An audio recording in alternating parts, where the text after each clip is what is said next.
불끄러기 여러분 안녕하십니까? 신박사TV의 신박사입니다. 오늘은 여러분이랑 간만에 돈 버는 이야기 한번 해보도록 하겠습니다. 제가 또 여러분이 돈을 벌 수 있도록 노하우를 공유하겠습니다. 1억짜리 수업이에요. 1억짜리 수업.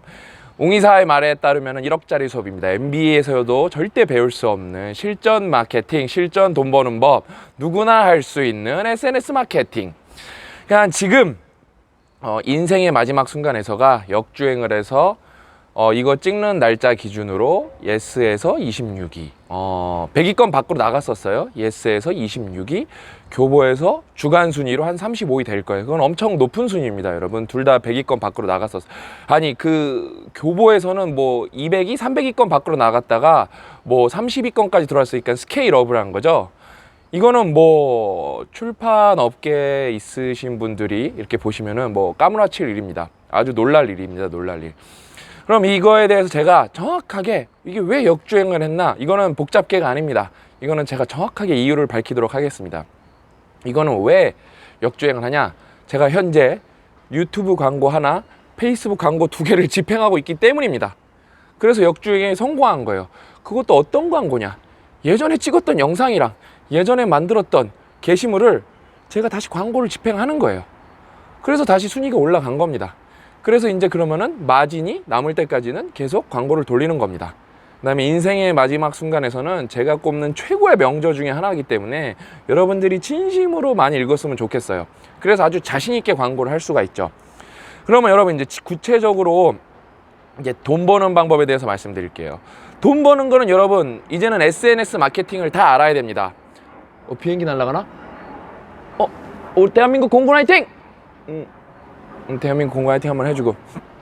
근데 여러분 SNS가 얼마나 중요하냐면은 우리나라 최고의 PD 하면은 뭐 김태우 PD, 나영석 PD인데 지금 나영석 PD도 제가 알기로 뭐 유튜브 채널을 키우고 있고 거기에 뭐 100만 채널 공약도 걸고 거기에 올인을 하셨어요. 그러니까 SNS는 여러분 이제 모르면은 망하는 시대예요. 왜냐면은 복잡하게 판이 열렸기 때문에 거대 미디어는 그 영향력은 급속도로 축소될 겁니다. 왜냐면은 그동안은 자기네들이 모든 거를 컨트롤했는데 이제 컨트롤할 방법이 없어요. 여론도 컨트롤하고 광고 시장도 컨트롤하고 모든 거를 컨트롤했는데 이제는 뭐가 터질 줄 모르기 때문에 그 다음에 거기 게이트 키퍼가 없고 누구나 진입을 할 수 있기 때문에 SNS는 반드시 알아야 됩니다. 그래서 이제 제가 인생의 마지막 순간에서랑 레퍼런스가 또 있습니다.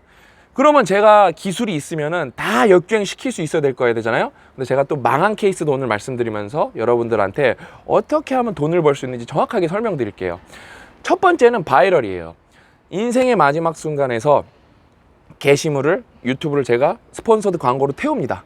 그러면 거기 스폰서드 광고라고 찍혀요. 심지어 스폰서드라고 나와요. 여러분도 광고인 거 알고 보는 겁니다. 근데 어떠냐? 여러분 광고 좋아합니까? 싫어합니까? 대부분 싫어해요. 그러면은 좋아요랑 싫어요랑 비율이 있잖아요. 그렇죠? 그러면 막 싫어요가 많아야 될 거 아니에요? 이게 제가 광고를 집행했음에도 불구하고 좋아요가 5,000개, 싫어요가 500개입니다. 좋아요 대 싫어요 비율이 90%예요. 90%. 뭘 했음에도 불구하고 광고를 했음에도 불구하고 첫 번째는 일단은 사람들이 반응을 해야 됩니다. 바이럴이 첫 번째 단계입니다. 바이럴이 안 되면 이게 좋건 나쁘건 그냥 다 필요 없는 거예요. 대중과 접점을 못 만들어내면. 그래서 제목과 썸네일이 매우 중요합니다. 매혹적인, 때로는 자극적인 썸네일과 제목이 매일 중요해서 이게 첫 번째 단계고, 두 번째 단계가 그 영상 자체가 평가를 대중에게 받아야 돼요. 대중에게 여러분한테 평가를 받아야 됩니다. 그거는 뭐로 측정할 수 있죠? 좋아요랑 싫어요로 측정이 가능합니다. 그러면 제가 인생의 마지막 순간에서를 광고를 하면서 또 뭘 광고를 했을까요? 그로스 IQ를 광고를 했습니다. 그럼 이것도 역주행했을까요? 전혀 못했어요. 전혀. 뭐 100위권 안에 뭐 300위권 안에도 들어오지도 못합니다. 왜? 대중의 선택을 받지 못한 거예요. 근데 여기서 3단계가 중요합니다. 3단계가 첫 번째가 뭐야 그랬죠? 바이럴.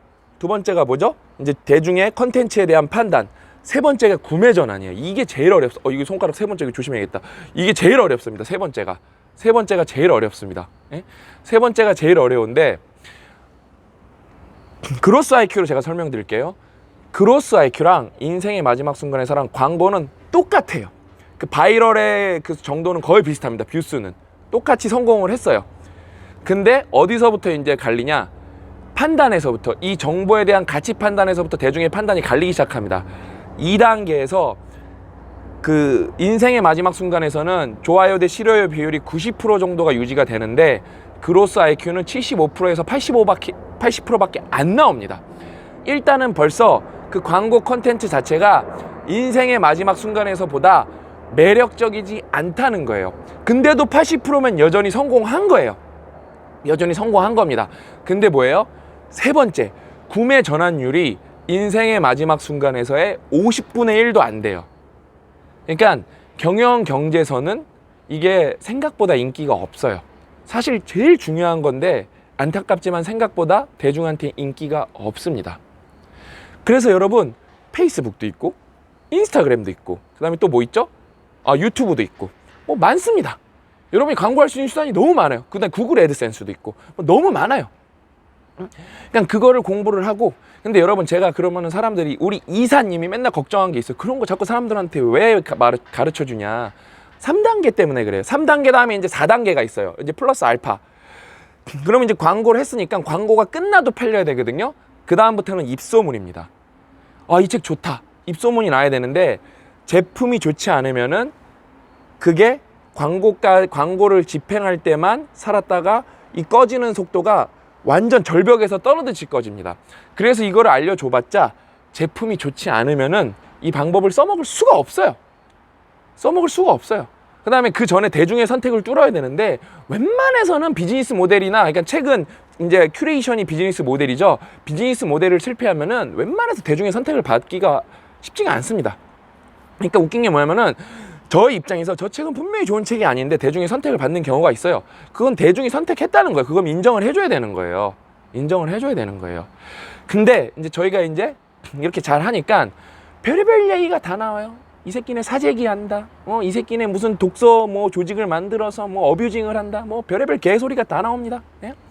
그러니까 저는 그런 거 보면 너무너무 한심하고 너무너무 역겨운 게 뭐냐면은 그러면 그 사람들의 생각의 기저에는 뭐가 깔려 있냐면은 대중은 멍청하다는 생각이 깔려 있는 거예요. 저는 항상 기본 베이스 디폴트 생각이 뭐냐면 대중은 옳다예요. 왜냐면 전 비즈니스맨이기 때문에 결국 저에게 고객은 대중이에요. 저는 항상 대중은 옳다라는 생각을 그 다음에 대중이 옳기 때문에 내가 좋은 컨텐츠를 공급하자 이들에게 좋은 서비스를 공급하면 그들은 항상 나에게 보답할 것이고 응답할 것이다 라는 믿음을 갖고 비즈니스하지 대중이 우매하다? 여러분 역사도 대중이 바꿨고 인류라는 말도 대중이고 다 대중입니다. 예? 근데 막 뭔가 이렇게 조작으로 뭔가 이게 될 거다 이렇게 싶으면은 그래서 뭔가 이게 1등이 됐다라고 믿는 사람들은 철저하게 대중이 우매하다고 생각하는 사람들이에요. 예를 들면은 제가 말씀드렸잖아요. 모 대기업 회장이 자기네 조직원들을 동원을 해서 베스트셀러 1위를 만들었어요. 1위. 종합 베스트셀러를 1위를 만들었습니다. 근데 어떻게 됐죠? 여러분 그 책 뭔지도 몰라요. 이 정도 되면은 모 대기업 회장이라 그래서 여러분 대기업 회장이 몇 명이나 될 것 같아요. 그다음에 종합 1위였어요. 근데 어때요? 아무도 그 책이 뭔지 몰라요. 왜? 책이 쓰레기이기 때문에 어쩔 수가 없어요. 확 꺼지는 수밖에 없어요. 결국에는 이게 이 줄어드는 디크리스하는 정도가 결정이 되는데 책의 퀄리티에 따라서 홍춘욱 박사님 책이 좀 대중서로 인기가 많죠. 역사랑 경제랑 합쳐갖고 쉽고 재미도 있고 그다음에 유튜브에 강연도 많으니까 엄청 완만하게 계속 스테디셀러로 엄청 유지가 되고 있죠. 엄청 유지가 됐죠. 완벽한 공부부터 그 스테디셀러 그 유지율이 어마어마했죠, 진짜. 지금도 아직도 스테디셀러죠. 그러니까 여러분, 이게 제가 계속 이런 거 말씀드리는 이유가 이 복잡계에 대한 이해를 하는 건 어려워요. 그래서 그러니까 이제 어떤 분이 이제 그 제가 복잡계에서 안티프레질 얘기할 때 택배 케이스를 들어드리니까 많이 이해하셨다 그러시더라고요. 생존 전략 안티프레질 그거 여러분 쳐보시면은 거기 택배 케이스가 나옵니다. 이게 택배 사례를 보면은 안티프레질을 이해하시는 분이 생각보다 많더라고요. 저는 그래서 좀 놀랐어요. 그거 듣고 이해하시는 분들이 많아갖고. 그래서 복잡계를 계속 이해해야 되는데 여러분 복잡계가 왜 어렵고 그러니까 우리가 소위 알고 있는 똑똑한 사람들은 여러분 뭐냐면은 정답이 있는 문제를 빨리 잘 푸는 사람들이에요. 복잡계 얘기가 아니고 일반적인 선형적인 영역입니다. 복잡계는 여러분 절대 강자라는 게 없어요. 그럼 돈이 많은 영역에서는 규모의 경제로 선형계에서는 규모의 경제로 돈이 많은 사람이 무조건 이깁니다. 근데 복잡계에서는 여러분 저희 출판사가 우리나라에서 돈이 제일 많을까요? 택도 1도 없어요. 저희보다 돈이 많은 출판사는 뭐 50개가 넘습니다. 뭐 100개도 넘을 거예요. 뭐 학습지까지 하면 뭐 200개도 넘을 겁니다. 근데 저희보다 마케팅을 잘하는 데는 없어요. 왜? 우리는 뭐가 성공이고 뭐가 실패인지 그걸 구별을 한다니까요. 여러분, 복잡계에선 두 가지예요. 계획과 대처예요. 계획과 대처. 왜? 예측이 안 되기 때문에 계획을 세우고 망했으면 대처해야 됩니다. 다른 걸 또 만들 건지 포기할 건지. 그 다음에 이거를 알려줘도 우리 이사님이 맨날 이 얘기 좀 그만하면 안 되냐고 걱정, 막 노심초사 하시는데 걱정할 필요가 없다. 두 번째에서도 막힌다. 왜냐면은 바이럴을 시켜야 되죠. 그러면 이제 그거는 썸네일이랑 뭔가 제목만 만들면 클릭은 되기 때문에 바이럴은 돼요. 근데 그 다음에 들어가서 컨텐츠가 좋아야 되는데, 여러분, 광고인데 좋아요가 90%가 넘는다니까요. 광고인데 스폰서들하고 붙어 있는데 90%가 넘는다니까요. 그 다음에 그러려면은 광고임에도 불구하고 사람들의 좋은 선택을 받으려면은 이 컨텐츠 자체가 티징이면 안 돼요. 이렇게 약 올리면서 이거 보면 보시라 이거면 안 되고, 그러니까 어필링이면 안 돼요. 그냥 호소하기만 하면 안 되고 설득이 돼야 됩니다. 여러분, 설득 전엔 제가 뭐가 와야 된다 그랬죠? 설명이 와야 됩니다. 설명을 하려면 뭘 해야 되죠? 공부를 해야 됩니다. 학습량이 어마어마해야 돼요. 학습량이 충분한 상태에서 설명을 진짜 요목조목 잘해줘야 되고, 그러면서 설득을 해야 구매 전환이 될까 말까 한 게 복잡계 판때기입니다.